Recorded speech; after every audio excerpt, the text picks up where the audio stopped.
ಬೆಂಗಳೂರಿನಲ್ಲಿ ಮರಗಳ ಮಾರಣ ಹೋಮಕ್ಕೆ ಖಂಡನೆ ವ್ಯಕ್ತವಾಗಿದೆ. 368 ಮರಗಳನ್ನು ಕಡಿಯೋದ್ರ ವಿರುದ್ಧವಾಗಿ ಹೋರಾಟವನ್ನ ಮಾಡಲಾಗಿದೆ. ಕಂಟೋನ್ಮೆಂಟ್ ಝೋನ್ನಲ್ಲಿ ಮರಗಳ ಮಾರಣ ಹೋಮ ಪರಿಸರ ಪ್ರೇಮಿಗಳು, ಪರಿಸರ ತಜ್ಞರಿಂದ ಇದಕ್ಕೆ ತೀವ್ರ ಆಕ್ರೋಶ ವ್ಯಕ್ತವಾಗಿದೆ. ಆನ್ಲೈನ್ನಲ್ಲಿ 10,000ಕ್ಕೂ ಹೆಚ್ಚು ಸಹಿ ಸಂಗ್ರಹ ಮಾಡಲಾಗಿದೆ. ಬಿಬಿಎಂಪಿಗೆ 1,500ಕ್ಕೂ ಹೆಚ್ಚು ಆಕ್ಷೇಪಣೆಯನ್ನ ಜನರು ಸಲ್ಲಿಸಿದ್ದಾರೆ. ಇನ್ನು ಕಮರ್ಷಿಯಲ್ ಪ್ರಾಜೆಕ್ಟ್ಗಾಗಿ 368 ಮರಗಳಿಗೆ ಕೊಡಲಿ ಹಾಕಲಾಗಿದೆ. ಮರ ಕಡಿಯೋದಕ್ಕೆ ಪಾಲಿಕೆ ಮುಂದಾಗಿರುವಂಥದ್ದು. ಈ ಹಿನ್ನೆಲೆಯಲ್ಲಿ ಪರಿಸರ ಪ್ರೇಮಿಗಳಿಂದ ಪ್ರತಿಭಟನೆಯನ್ನ ಮಾಡಲಾಗಿರುವಂಥದ್ದು. ಮರಗಳನ್ನು ತಬ್ಬಿಕೊಂಡು ಪ್ರತಿಭಟನೆಯನ್ನ ಮಾಡಿದ್ದಾರೆ. ಮರಗಳನ್ನು ಯಾವುದೇ ಕಾರಣಕ್ಕೂ ಕಡಿಯದಂತೆ ಒತ್ತಾಯವನ್ನ ಮಾಡಲಾಗಿದೆ. ಮರಗಳನ್ನು ಕಡಿಯಬಾರದು ಅಂತ ಹೇಳಿ ವಿರೋಧಿಸಿ ಸಹಿ ಸಂಗ್ರಹವನ್ನ ಮಾಡಲಾಗಿದೆ.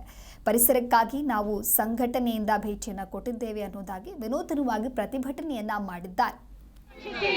ಹಸಿರೇ ಉಸಿರು, ಹಸಿರೇ ಉಸಿರು, ಹಸಿರೇ ಉಸಿರು, ಮರಗಳನ್ನು ರಕ್ಷಿಸಿ, ಬೆಂಗಳೂರು ರಕ್ಷಿಸಿ. ಹಸಿರೇ ಉಸಿರು, ಹಸಿರೇ ಉಸಿರು, ಹಸಿರೇ ಉಸಿರು, ಮರಗಳನ್ನು ರಕ್ಷಿಸಿ, ಬೆಂಗಳೂರು ರಕ್ಷಿಸಿ.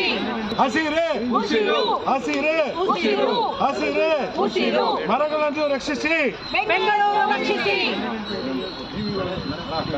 ಹಸಿರೇ ಉಸಿರು, ಹಸಿರೇ ಉಸಿರು, ಹಸಿರೇ ಉಸಿರು, ಮರಗಳನ್ನು ರಕ್ಷಿಸಿ, ಬೆಂಗಳೂರು ರಕ್ಷಿಸಿ.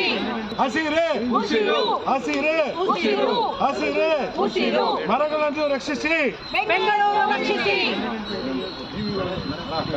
ಹಸಿರೇ ಉಸಿರು, ಹಸಿರೇ ಉಸಿರು, ಹಸಿರೇ ಉಸಿರು, ಮರಗಳನ್ನು ರಕ್ಷಿಸಿ, ಬೆಂಗಳೂರು ರಕ್ಷಿಸಿ. ಹಸಿರೇ ಉಸಿರು, ಹಸಿರೇ ಉಸಿರು.